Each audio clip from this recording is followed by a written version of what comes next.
Over the last few weeks, we've talked about this life that we say is blessed. And the definition that we said is of a blessed life is an individual that enjoys the favor of God. And when it's all said and done, there are lots of decisions that one makes in order to enjoy that favor. God is more than kind to you and me. He's more than gracious. He gives and he gives and he gives.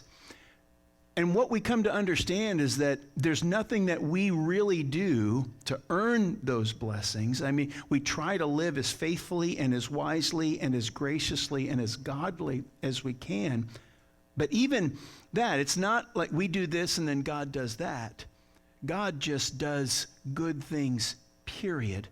And he does them all the time. He does them every day. And we take a look around and we see that and we're just thankful.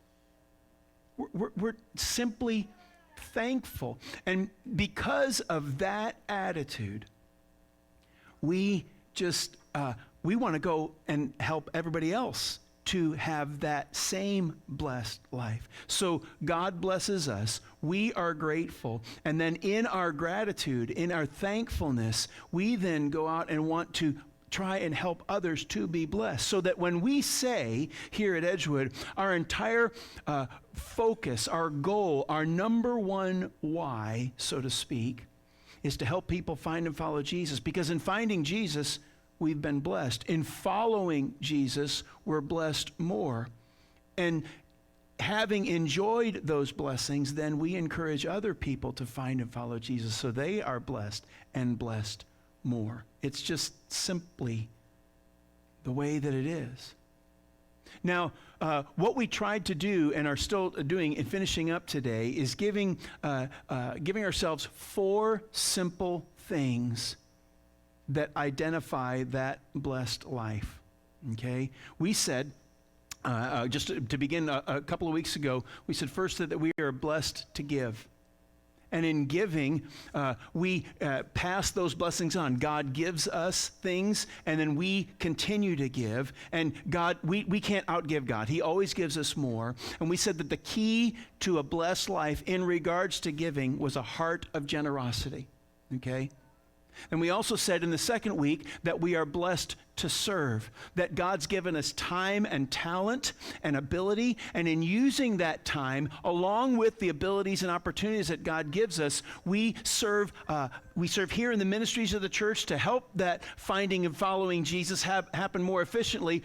And then we don't just do it here on Sunday. We do different things. We help our neighbors. We help our friends. We do different things in the community. And we said that when it comes to serving, the blessed life is marked by a heart of humility.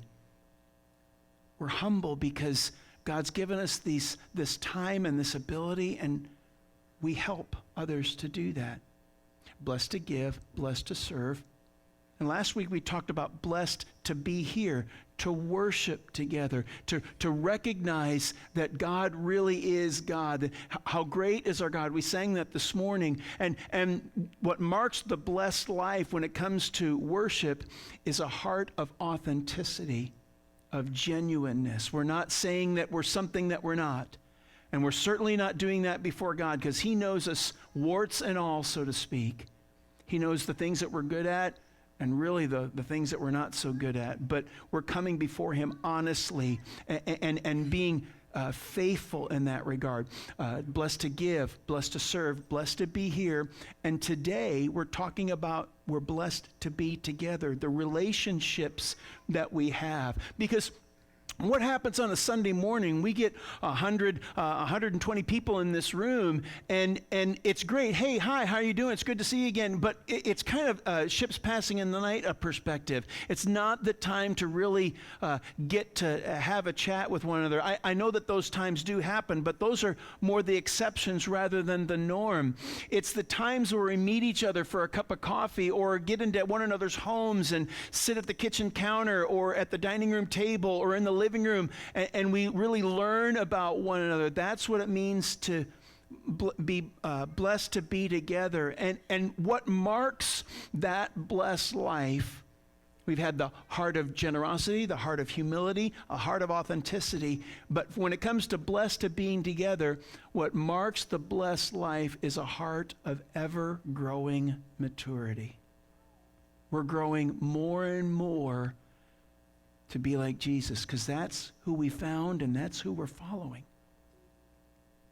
Not necessarily for you to be like me or me to be like you, but for me to be like Jesus, more like Jesus, for you to be like Jesus, more like him. That is really what it's all about. Blessed to give, blessed to serve, blessed to be here, and blessed to be together. There's a really interesting short conversation that takes place in Luke chapter 10. I actually think it's one of the first small group meetings in a home that takes place, and it's one of those conversations when you read it, you can actually see this happening in somebody else's house. If you've got your Bibles, go ahead and turn to Luke chapter 10. I want to use this to encourage you of why it really is important to be a part of a life group, to be a part of a small group ministry that happens throughout the week, because there are really two simple viewpoints that are expressed here in the women that Jesus has a discussion with. So Luke chapter 10, starting with verse 38. As Jesus and his disciples were on their way, he came to a village where a woman named Martha opened her home to him. Here we are. It's a small group meeting. She had a sister named Mary who sat at the Lord's feet listening to what he said. But Martha was distracted. So anytime we're going to have a little, because the kids are here. Kids, I need your help today, okay? It's Family Sunday. I need your help. It's Audience Participation Sunday. You ready, boys?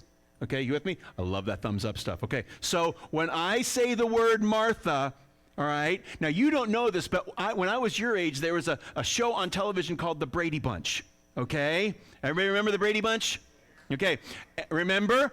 Martha, Martha, Martha. You think it's Marcia, but today I want you to say Martha, Martha, Martha. Okay? Let's try. Okay, boys. Seriously. Lame. Just really, seriously, you're like Jets fans. What's going on, all right? Come on, come on, come on. Ready? Here we go. Martha, Martha, Martha. Dude, that's what I'm talking about, okay? So when I point, yes, okay? When I point, Martha, you're awesome. That's what I'm saying right now. Okay. All right. She had a sister called Mary who sat at the Lord's feet to do what he said. But Martha was distracted by all the preparations that had been made. She came to him and asked, Lord, don't you care that my sister has left me to do the work by myself? Tell her to help me. Martha, Martha, Martha. The Lord answered, you are worried and upset about many things, but few things are needed, or only one. Martha has chosen what is better, and it will not be taken away from her. The first view is really, really simple. The first viewpoint here, it's really the difference between Mary and Martha. Here I am standing up telling you that we've been talking about giving, we've been talking about serving, we've been talking about being here for worship, attending the services, and now I'm encouraging you to, if you, for many of you already are, I'm looking at familiar faces. I know some of the groups that you go to, but if you're not participating in a life group, I want to encourage you to participate in a life group in the middle of the week at somebody's home. Now, when I say that to you, you're looking at me and you're going, do you know what my schedule's like? Do you understand what I'm trying to do? I mean, there are 2 or 3 kids at home, but really when they all get together, it's like there are 30 or 40 kids. And I clean the house in the morning, and I got to clean the house in the afternoon. And then I've got to take off, or if I'm working, I got to clean and get everybody to school. And then I just barely get home in time, and I got to get them from school. And then we got to go to practice. We got to do this. Going to a life group, this is Martha's viewpoint, is just one more thing to do. That's her viewpoint. It's hard. That's the perspective. I mean, we live in a world, frankly, that we overcommit and we underperform. We do it all the time. We try to pack 8 days in a 7-day week, 54 weeks in a 52-week year, 30 hours in a 24-hour day. We try to do it all the time. And we know we can't do it, but still, we do this every single week. And we are overwhelmed. And so when I stand up here and I say, I've got one more thing for you to do, sometimes you're going, and some of you right now are thinking, there's no way. There's just no way. We overcommit and we underperform. There's little to no blessing when you feel forced, and you might think that I'm forcing you right now, or maybe manipulating you to do that. There's no blessing, little to no blessing at all, if you feel forced to do something, and especially if you are the one forcing yourself to do it. It's really a viewpoint that says, I've got too much work to do. It's just one more thing. When I was in the Navy years ago, I remember the first time this happened, our skipper, our commanding officer, came out and said that we were going to have a fun day. It was a rare day where we weren't necessarily committed to doing some different things, and there was one day we could get the entire squadron, and our families could be invited, entire squadron out to a park, and we'd have a cookout and do some games. And I'll never forget the first day that this was announced was going to happen. The guy in charge of my aircrew room, he basically said this, literally, this is a quote, "You will be present and you will have fun." So we changed it from a fun day to a mandatory fun day. That's what we called it. Mandatory fun day. And I remember when the announcement came out, and we were more like saying, "Skipper, can we just have the day off? We're exhausted. We've been going nonstop, not for days, not for weeks, for months. Can we just have a mandatory nap day?" That's really what we were saying. We had gone beyond our limit. It was a challenge. Job expresses this rather succinctly. He says in Job chapter 14, "Our time is limited. You've given us only so many months to live and have set limits we cannot go beyond." We try to put 8 days in a 7-day week and 4 more hours in a 24-hour day. We're wore out. We're just absolutely wore out. And we try to do things well, but we end up doing most things average.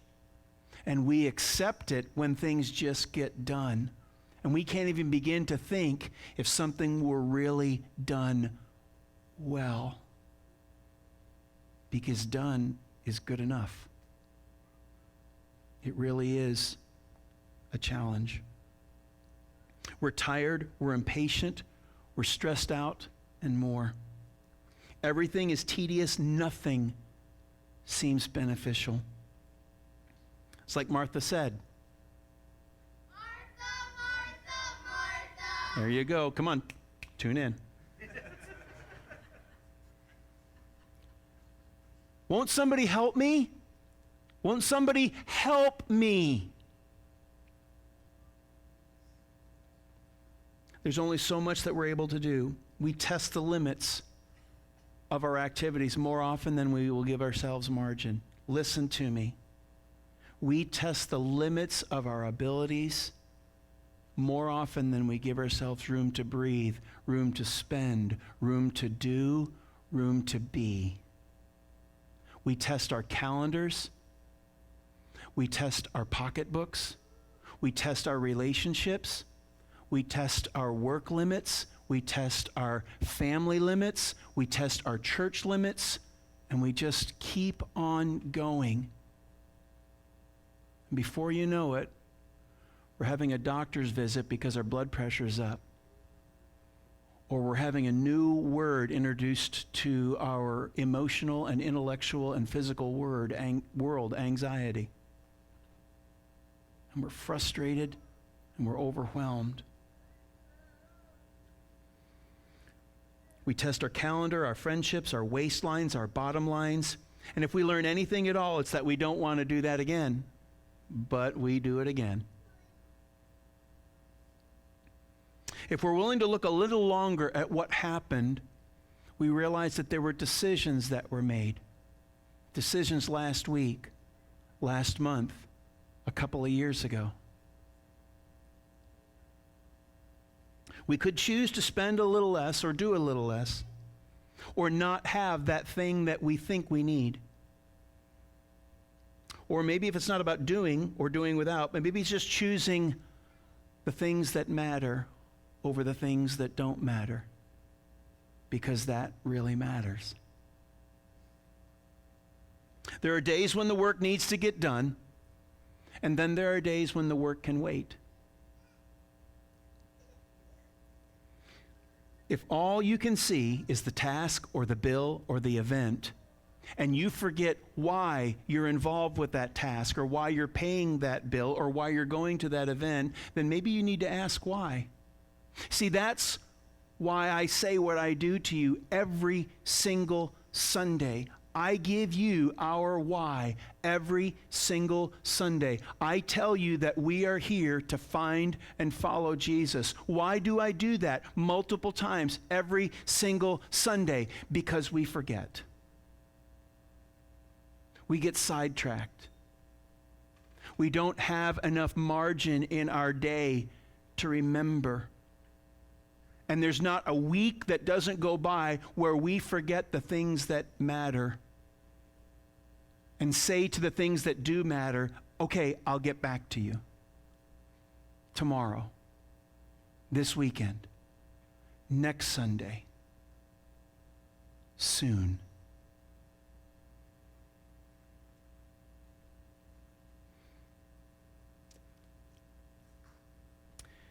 We say it because sometimes we forget that Jesus wasn't supposed to adjust his life to ours.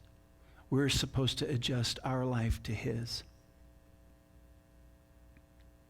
We say it because we can choose stuff and things that don't matter over Jesus every single day. If I make giving about me, then I will never be generous.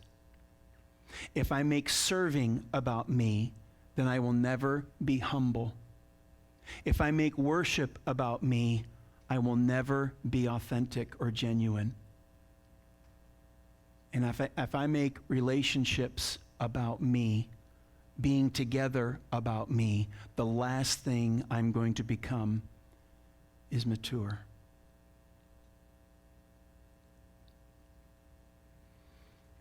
There are 100 reasons I can tell you. For those of you who are parents of young kids, I have been where you are. My heart goes out to you. There are times when you guys walk in, and I'm standing over in the far edge of the hallway, and I see moms walk in, and they haven't gone 10 feet inside the door, and they're already tired. I know. I see those days. Or when you're walking out the door, and you're just wondering, Lord, will there ever be a miraculous event? I'm not talking about walking on water. I'm not talking about someone who's been dead for 3 days coming back to life. I just want to know if my kids can get in the car and buckle themselves in. I see that. I remember that. I understand it.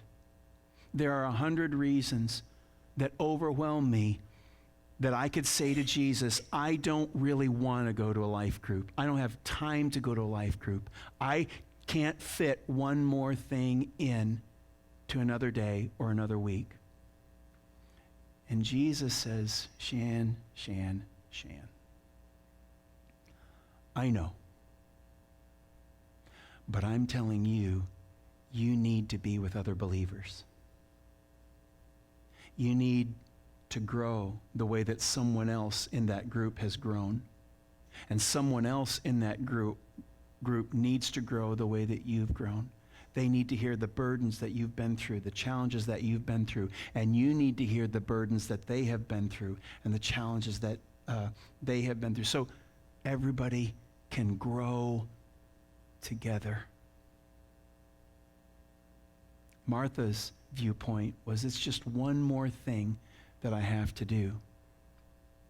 But Mary chose to be with Jesus. And her viewpoint, this is something that I need to do. I need to do this. I need to spend time at the feet of Jesus. I need to spend time at the feet of Jesus with other people who are spending time at the feet of Jesus.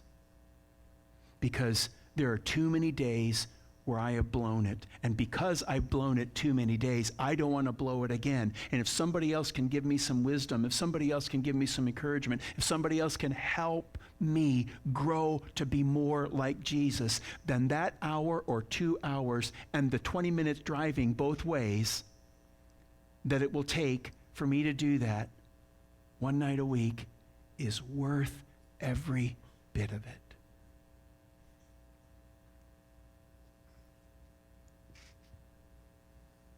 I had my own Mary and Martha moment a few weeks after I got here, a couple years ago. Actually, it was a few months.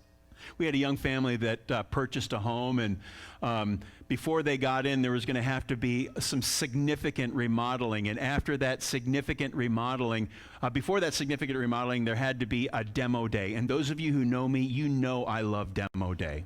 Okay, there is no problem that cannot be cured with a small explosive, and I just absolutely love just kind of pulling things apart. So, showed up at the house. It was about 4 o'clock in the afternoon, plus or minus, and people just started pouring in, and before you know it, walls are coming down, and floors are coming up, and kitchen cabinets are going out, and I'm working in the bathroom, and I'm taking out a vanity.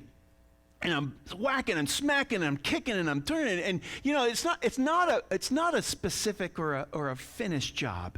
It's just smash and break and just pull it all out. It's really actually a wonderful stress relieving thing. So I'm smashing, I'm breaking apart this vanity, and then I suddenly realize nobody's there. There's only 2 of us left. Myself, the homeowner, and his brother. And I look around, where'd everybody go? It was a Wednesday night. I said, where'd everybody go? Oh, it's a small group time over at Stan's house. And for the first 15 seconds, I'm thinking, we got work to do. We got a house to tear up, and we got to get this stuff ready. But then I thought, no, they need to be there. They need to be together. They need to grow together. They need to encourage one another. They need to bless one another. They need to challenge one another. They need to make a difference in one another's lives, because when it's all said and done, there will always be something to fix in the house. Can I get an amen on that one? There's always something to do. There's always more paperwork. There's always another bill to pay. There's always a mess to clean up. There's always another.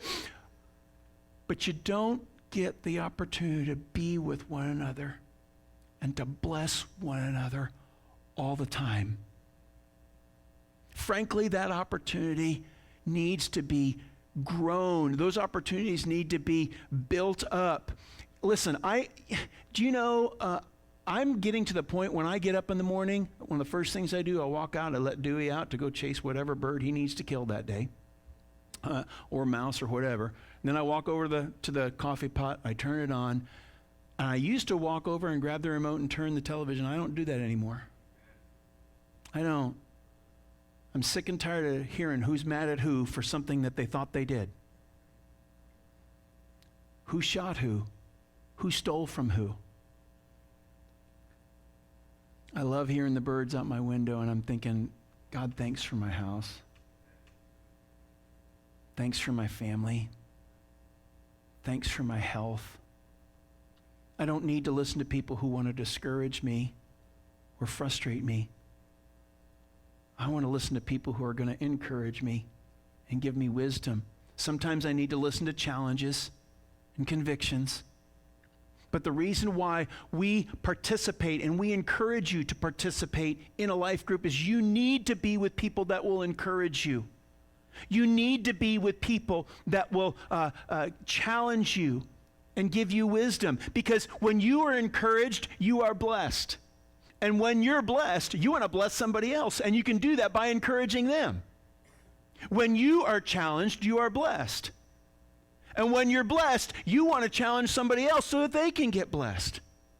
And so on, because that's the way that it works. I can remember when Leslie and I were only married for a few years, and we started instant family. We didn't start one at a time, it was two at a time right away. And we were overwhelmed, and we had a parent from church come in who also had twins, and they said, oh, listen, just try this. This will be a whole lot better. Don't worry about that. Who cares? And when it's all said and done, they may say something about your house, but if they're talking about your house, ignore them. They may say something about the French fries underneath the car seat. Who cares? You can eat them tomorrow. All right? No, because nobody cares. Because when it's all said and done, we've all been there. We've all been there with the mess over here and the frustrations over there. And what we'd actually like to hear from one another is, it's going to be okay. You're going to get better at this. You're doing great. I've watched you grow. You're becoming a better dad. You're a better family. You're a better mom. I've seen you grow in Christ. Those are the things that we need to hear. And sometimes it's really smart to schedule a day in the middle of the week to say, I'm going to go and I'm going to be blessed and I'm going to bless people, because that lasts a whole lot longer than today's newscast. That's how that works. That's why we get together. That's why we grow together. Because since Jesus isn't here anymore physically, but he's here in your life and in your mind and in your heart, then you get to say, this is how I learned to follow Jesus closely. And so because I can see that you can use that encouragement that I got 5 years ago or 5 days ago or 5 hours ago, then here. That's how that works. Now, just so there's no misunderstanding, our groups are not neighborhood mutual admiration societies. We're not there to trade stories about how cool we are or how many good things that we did. What we're there to do is say, this is what I learned from Jesus. Or this is what I need to learn from Jesus. This is what I used to think, but I don't think that anymore because God's helping me. He's transforming my mind. He's changing the way that I think so I can be more like Jesus.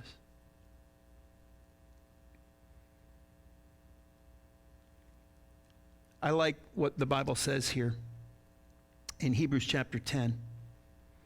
So let us come near to God with a sincere heart. Let us come near boldly because of our faith. Our hearts have been sprinkled. Our minds have been cleansed from a sense of guilt. Our bodies have been washed with pure water. Let us hold firmly to the hope we claim to have. The God who promised is faithful. Let us consider how we can stir up one another to love. Let us help one another to do good works, and let us not give up meeting together. Some are in the habit of doing this. Instead, let us encourage one another with words of hope. Let us do this even more as you see Christ's return approaching. I love the one another things. You heard 3 of them right there. There's sections all over the Bible that have just that one another phrase. I wrote down about 9 or 10 more. Love one another, bear one another's burdens, be devoted to one another, greet one another, encourage one another, serve one another, be kind and compassionate to one another, submit to one another, forgive one another, have humility toward one another, and on and on and on and on. I know that it's hard to add one more thing. But I've been doing groups now for over 2 decades. And I can remember, and most of the time I was doing groups on Sunday nights. And I can remember on Sunday afternoon just being tired. And Leslie and I would have a short marital moment at about 4:30. You can almost set your clock by it. Because it was time to kind of straighten up the house because people were coming over in about 90 minutes. And we'd say, why are we doing this? We're tired, we're exhausted, we're wore out. But it never, ever, ever, ever failed. As soon as group started, we were so glad. It was so good to be together. It wasn't one more thing that I had to do. It was something that we needed to do. It blessed us. We always received more than we gave. We learned and we grew and we helped others to learn and grow. I want you to consider something during this same summertime period. Listen, I know school's just getting out and vacation seasons are coming and our normal schedules are kind of discombobulated and things. I understand. If you're already going to a group, thank you so much. Be faithful in that. Consider inviting someone to go along with you, someone that you know isn't a part of a group right now, or that might really benefit from some of the wisdom that you've received as you're in a group. Just consider doing that. Invite someone to come along. And I want you to know that even this Friday, we're going to be having a meeting with some group leaders. We're going to build up some things. We're going to be adding some more groups this summer. We're going to be setting up some more homes to meet in and having some more leaders be blessed and encouraged and excited to go out and do this. So be thinking about it. Be praying about participating in a group when it comes this fall, because the schedules are going to kind of be on and off and going. And we're hoping to, we've got groups that meet on Monday night, Tuesday night, Wednesday night, and on Thursday. We're hoping to add more opportunities so that they can do that, really trying to pack those in the middle of the week so they kind of get a little bit of get church on Sunday and then maybe some time in the middle of the week to do that. It will bless your life. It will encourage you. Your life will be different in a really good way because of it. So I'd like for you to prayerfully consider participating in a group if you aren't already. And for those of you that are, you know how good it is. Be praying that God will bring someone into your life, and not just people who are here. Some people will have a hard time walking into the doors in this place on Sunday, but they might not have a difficult time at all walking into your house or with you into somebody else's house to sit down in the living room and just learn and grow together. Because it really is a blessing to have someone else pour their life into you, and for you to pour your life into someone else. It is a blessing to be together. Father, you knew this a long time ago. You knew that one of the few things that goes with us into heaven are the relationships that we have here. And the first one is our relationship with you. Father, because of our foolishness, because of our sin, we damaged that relationship, but you sought us out. You came to us. You sent your Son for us, and because of what he's done for us, we have the opportunity to have our relationship with you restored. And so, God, we thank you. We thank you for loving us, for blessing us and encouraging us. Thank you for teaching us about how life really works and how we can take a deep breath and not put so much into our day or our week, but instead take time to be together. And in being together, learn how to be more like Jesus. Father, help us to be more like him. This is our prayer in his name. Amen.